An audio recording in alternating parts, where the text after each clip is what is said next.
L'Ukraine prévoit de retirer davantage de troupes dans la région du Donbass pour permettre la tenue d'un sommet de paix avec la Russie, un sommet au format dit Normandie auquel participeraient la France et l'Allemagne. Le nouveau président ukrainien Volodymyr Zelensky a fait vœu de rétablir la paix dans son pays.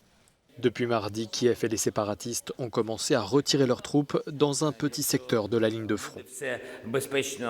Si la situation est sûre à Petrovsk durant la semaine, comme vous le savez, il doit y avoir 7 jours de cessez-le-feu, alors nous devrons commencer le retrait de Petrovsk le 4 novembre, si je ne m'abuse. C'est pourquoi je n'ai aucun doute que la réunion au format Normandie aura lieu si toutes les parties s'y engagent. Jeudi, le secrétaire général de l'OTAN a une nouvelle fois exhorté Moscou à retirer ses troupes de l'Est séparatiste de l'Ukraine. La Russie doit mettre fin à son soutien aux militants de l'Est de l'Ukraine et retirer ses forces et ses équipements du territoire ukrainien.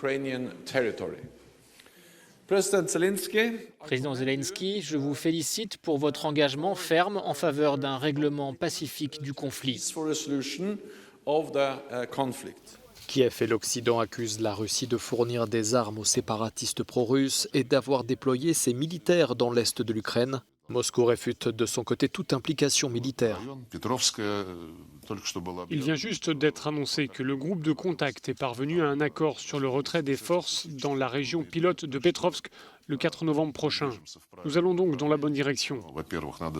Mais tout d'abord, nous devons mener ces actions jusqu'au bout. Et ensuite, je voudrais rappeler qu'il ne s'agit que de 3 petites implantations. Nous aimerions voir le retrait des forces armées le long de toutes les lignes de contact. Depuis 5 ans, l'Ukraine est en proie à un conflit militaire avec les rebelles pro-russes soutenus par Moscou, une guerre qui a déjà fait près de 13 000 morts. Depuis les accords de paix de 2015, l'intensité des violences a considérablement baissé, mais le processus de règlement politique est au point mort.